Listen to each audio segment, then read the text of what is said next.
नमस्कार दोस्तों, मैं आपके साथ हूँ रहमान सैफ़ी और पहुँचा हूँ all municipal corporation staff union के कार्यालय में, और जहाँ पर आज राजकुमार दिगान साहब के नेतृत्व में एक मीटिंग का आयोजन किया गया। मीटिंग में काफ़ी सारे मुद्दों पर बातचीत हुई। उनमें से कुछ मुद्दों पर ज़रूर बात करूँगा क्योंकि कर्मचारी हित और उनकी मांगे डिमांडों को लेकर बात है। दिगान साहब, आपका स्वागत है। सबसे पहले आज की खबर में सवाल सीधा लेकिन थोड़ा ज्वलनशील।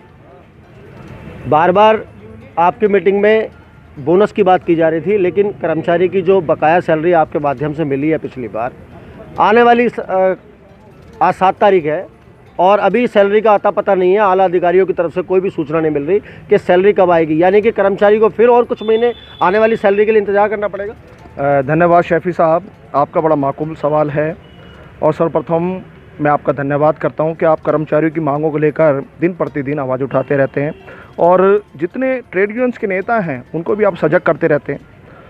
शैफी साहब, जैसे कि आप जानते हैं कि all municipal corporation staff union ने गत पूर्वी दिल्ली में पटपड़गंज पर प्रदर्शन किया, जिसमें स्टैंडिंग कमेटी चेयरमैन व नेता सदन परवेश शर्मा जी ने मीटिंग के लिए आमंत्रित किया और हमें आश्वासन दिया था कि 4 दिन के अंदर वेतन आपको मिल जाएगा, और वेतन मिला भी। तो सर्वप्रथम मैं धन्यवाद करता हूं परवेश शर्मा जी से, जो उन्होंने कमिटमेंट किया और एक जेंटलमैन कमिटमेंट के साथ उन्होंने उस सैलरी को दिलाया भी। अब आती है आगामी इस महीने की जो सैलरी कर्मचारी। कितने महीने की सैलरी मिली दिगान साहब? सर 1 महीने की सैलरी मिली थी। 4 महीने की बकाया कर्मचारी की 1 महीने के मिलने पर कोई धन्यवाद का पात्र नहीं बनते। देखिए, मैं उस कॉर्पोरेशन की बात कर रहा हूँ जिसके वो नेता सदन है, क्योंकि पूर्वी दिल्ली में सैलरी हुई तो इसलिए उनका धन्यवाद करता हूँ। अब जो रही उत्तरी दिल्ली या दक्षिण दिल्ली कॉर्पोरेशन की बात, तो जेपी साहब उसके मेयर हैं, और तो मैं जेपी साहब से बात करूंगा कि 4-4 महीने से जो कर्मचारियों को वेतन नहीं मिल रहा है, या उत्तरी दिल्ली कॉर्पोरेशन और दक्षिण दिल्ली कॉर्पोरेशन का जो कर्मचारी है वो परेशान है, भुखमरी के कगार पर। और आप जानते हैं कि हमने पहले भी अल्टीमेटम दिया, पहले भी लेटर लगाया था हड़ताल का, और आगामी दिल्ली नगर निगम core committee all municipal corporation staff union के समर्थन में हम फिर दोबारा से एक लेटर लगाने जा रहे हैं कि भाई 4-4 महीने से कर्मचारी को वेतन आप दे नहीं रहे हैं, तो कर्मचारी हड़ताल पर जा रहा है। यानी नो पे नो वर्क, और 24 घंटे के अंदर ये कानून है कि हम 24 घंटे के अंदर अंदर हड़ताल कर सकते हैं, और जिसकी जिम्मेदारी निगम प्रशासन की होगी, तीनों मेयर की होगी, वह तीनों स्टैंडिंग कमेटी चेयरमैन की, तीनों कमिश्नर की होगी। सर, ये बात तो हो गई। एक मुद्दा और आपके मुंह से मैं बार बार सुन रहा था आपकी मुखवाणी में, निजीकरण आज अपनी चरम सीमा पे है। इतनी सारी यूनियन, इतने सारे कार्यकर्ता, इतने सारे पदाधिकारी, लेकिन निजीकरण रुकने का नाम ले रहा। दिन पर दिन हर वार्ड के वार्ड पर वार्ड आज करते करते तकरीबन 18 वार्ड जो है निजीकरण में निगम प्रशासन पूर्वी दिल्ली के अंदर ही परवेश शर्मा जी के नेतृत्व में दे दिए गए हैं। ये बिल्कुल सत्यता है इस बात के अंदर। कर्मचारी परेशान है, और मैं आपको यहाँ पर एक बात बताता चलूँ अपने सभी दर्शकों को, बहुत सारे लोगों ने मुझे कमेंट भी किए हैं इस बात को लेकर, जो प्राइवेटेशन के तहत जो कर्मचारी उन वार्डों में काम करने जा रहे हैं, वार्डों की हालत उन्होंने बद से बदतर कर दी है। कहीं ना कहीं हमारे सफाई कर्मचारी का नाम बदनाम हो रहा है, यूनियन नेताओं का नाम बदनाम हो रहा है, यूनियनों का नाम बदनाम हो रहा है कि इनके रहते हुए भी ये सफाई का कार्य जो है आगे नहीं बढ़ रहा। क्या बताएंगे सर? देखिए, मैं आपको बताना चाहता हूँ कि सबसे बड़ी बात जो है आप निजीकरण की जो कर रहे हैं, तो पूर्वी दिल्ली में एक कंपनी है जिसको 900 करोड़ रुपए का सालाना ठेका दिया गया कि हम आपके घर से कूड़ा उठाएंगे और उस कूड़े को गाजी फिर लैंडफिल पर लेकर डालेंगे, ले जाकर डालेंगे। कई चीज़ें ऐसी सामने आई जिस पर हमने आंदोलन किया, लेकिन जब तीनों कमिश्नर से बैठक हुई, तीनों मेयर से बैठक हुई, तो उन्होंने कहा हम कर्मचारी को ठेके पे नहीं जा रहे। लेकिन मैं फिर भी आपका समर्थन करता हूँ, ये शुरुआत है ठेकेदारी की।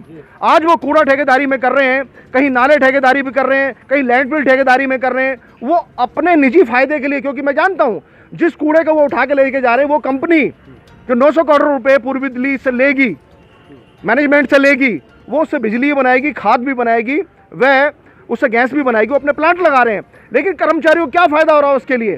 कर्मचारियों को समय पर वेतन भी नहीं मिल रहा है, और डर इस बात का भी है, खौफ इस बात का भी आज कर्मचारी के अंदर कि आज जो चीज़ें ठेकेदारी में चली गई हैं, ऐसा ना हो कि एक दिन कर्मचारी भी ठेके पर जाए। तो मेरी सभी कर्मचारियों से, वह जितने भी, एक कड़वा सच और भी कहना चाहता हूँ शैफी जी, और मुझे एक ट्रेड यूनियन नेता होने के नाते ये बात कहने में जरा सा संकोच भी नहीं है। आज नेता मिलकर प्रदर्शन कर रहे हैं, लेकिन कर्मचारी घर से नहीं निकल रहा। मैं तो कर्मचारियों को कहना चाहता हूं कि आपकी अपनी लड़ाई है, हमारी लड़ाई है, हमारे परिवार की लड़ाई है। आप अपने घरों से निकलें, आप उस आंदोलन को तेज करें। बल्कि मैं कहता हूं किसी नेता की जरूरत नहीं है, आप अपना नेतृत्व तो खुद करें। आज यदि कर्मचारी सड़क पर आ गया, आज यदि प्रदर्शन आंदोलन में आ गया, तो मैं समझता हूं ये जो ठेकेदारी की जो तलवार है ये हमेशा हमेशा के लिए ख़त्म हो जाएगी।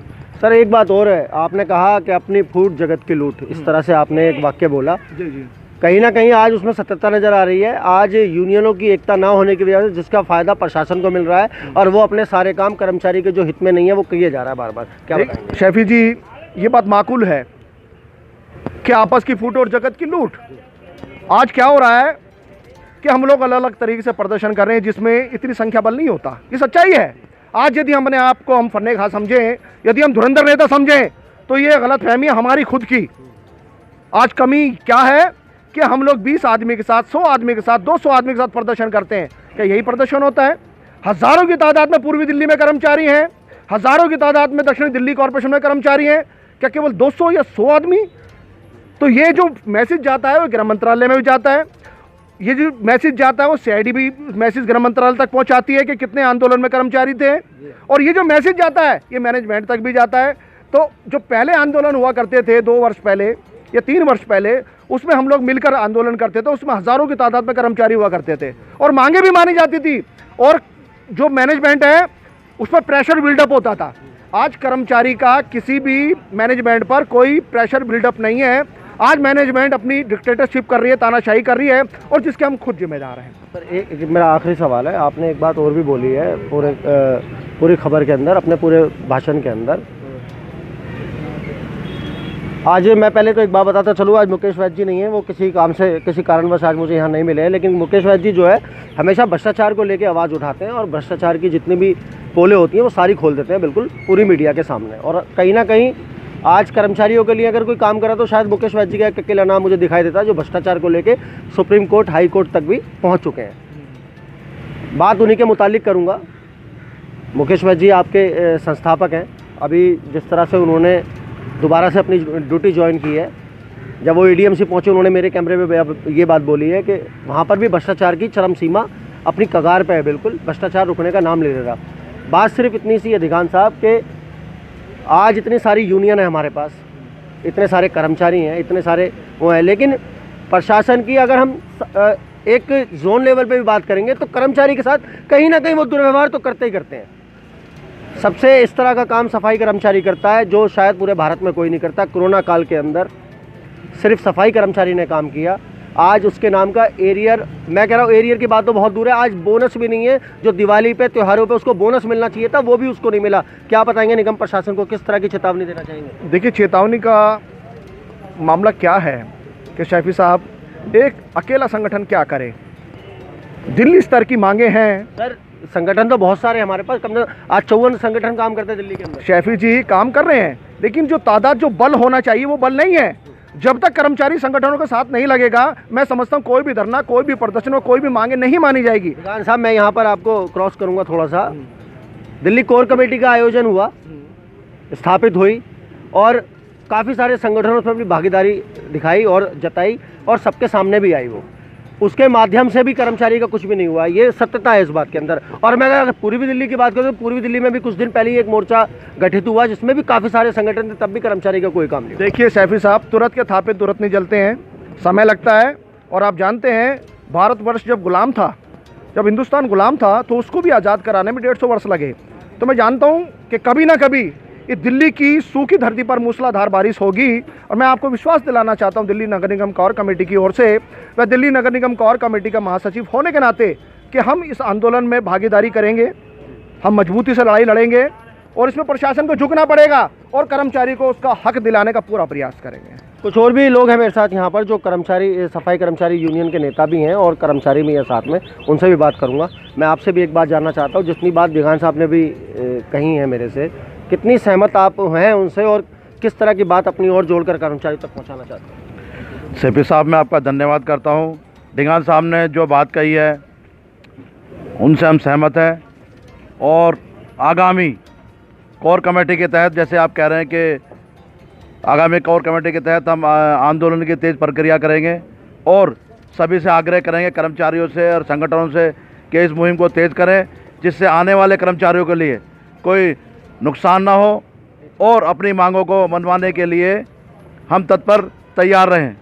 और इसी के साथ सारी बातें दिगान साहब ने कही हैं विस्तार से, और आप भली बातें समय समय पर हमारी मांगों को रखते रहते हैं, कर्मचारी के विषय को, और बाकी सीपी साहब विस्तार से ढिंगान जी हमारे को बताएंगे आगे। मैं एक सवाल और है मेरे जहन में आ गया, वो अभी मैंने ढिंगान साहब की मुखवाणी से सुना था। आपने बताया कि दिल्ली सरकार के एक वकील हैं जो कर्मचारियों के हित में एक पिटीशन लगाने वाले हैं सुप्रीम कोर्ट के या हाई कोर्ट के अंदर। वो किस तरह का मामला है, कर्मचारी जानना। देखिए, मैं बताना चाहता हूँ आपको कि बहुत सारी लड़ाई हमने आंदोलन के माध्यम से लड़ी हैं, और जैसे कि आप जानते हैं कोरोना काल चल रहा है, हम कोई भी बड़े लेवल पर प्रदर्शन नहीं कर सकते, और इसके सरकार खिलाफ है और कोर्ट भी खिलाफ है। सुप्रीम कोर्ट की एक गाइडलाइन है कि यदि आप 50 से ज़्यादा कर्मचारी और गैदरिंग दिखाएंगे आप, तो आप पे मुकदमे दर्ज होंगे, कर्मचारी पर भी मुकदमे दर्ज होंगे। फ़र्क इस बात से नहीं पड़ता कि हमारे में मुकदमे दर्ज होंगे, पहले भी मुकदमे लगे, आगे भी मुकदमे लेने के लिए तैयार हैं, लेकिन हमें उस कर्मचारी को भी सेव करना है जिसकी हम लड़ाई लड़ रहे हैं। मैं अब आपको बताना चाहता हूं कि दिल्ली सरकार में बहुत मजबूत साथी हमारे राहुल बिड़ला जी, जो कि हाई कोर्ट के एडवोकेट हैं। मेरी उनसे चर्चा हुई कि हम जितने भी कच्चे कर्मचारी हैं, चाहे वो सब्स्टिट्यूट हों, डेली वेजर हों, हम उनकी लड़ाई अब कोर्ट के माध्यम से लड़ेंगे। हाई कोर्ट में हम 15 तारीख को याचिका दायर करने जा रहे हैं, जिसमें हम वार्ड जाकर कर्मचारियों की सहमति पत्र लेंगे। एक फॉर्मेट है, उसमें हम कर्मचारियों को साइन कराएंगे, और वहाँ निस्वार्थ निःशुल्क हम कर्मचारियों को पक्का कराएंगे। हम कोर्ट की जो फीस है वो मैं खुद दूंगा उसकी, राहुल जी उसको बगैर किसी शुल्क के इस केस को लड़ रहे हैं। मैं धन्यवाद करता हूं राहुल बिड़ला जी का, और कर्मचारियों को एक मैसेज देना चाहता हूं कि आपका कोर्ट के माध्यम से पक्का कराया जाएगा। जितने भी सब्स्टिट्यूट कर्मचारी, चाहे 98 के हों, 96 के हों, और सन 2006 तक के जो फेस मैनर पॉलिसी के अंतर्गत आते हैं, हम उन कर्मचारियों को पक्का कराएंगे। सिर्फ एक आश्वासन के साथ ये कहना चाहता हूं कि जो लड़ाई कोर्ट की है, इसमें सभी कर्मचारी हमारा समर्थन करें, सभी कर्मचारी हमारा सहयोग करें, और जो सहमति पत्र हम दाखिल करने जा रहे हैं all municipal corporation staff union के ध्वज तले, उस सहमति पत्र पर कर्मचारी साइन करें, ये सहमति दे कि आप जो लड़ाई लड़ रहे हैं हम आपके साथ हैं। तो कहीं ना कहीं दोबारा एक पक्का होने की बात कर्मचारियों के सामने आई है, और all municipal corporation staff union पूरी अपनी भागीदारी दिखा रही है कि उनको पक्का कराया जाए जल्द से जल्दी। और दोस्तों, इस मुद्दे पर जो भी आगे बात होगी वो आप तक जरूर पहुंचाएंगे। अगले मुद्दे के साथ, एक नई बात के साथ आपके साथ दोबारा हाजिर रहूँगा। जय हिंद, जय भारत, जय संविधान।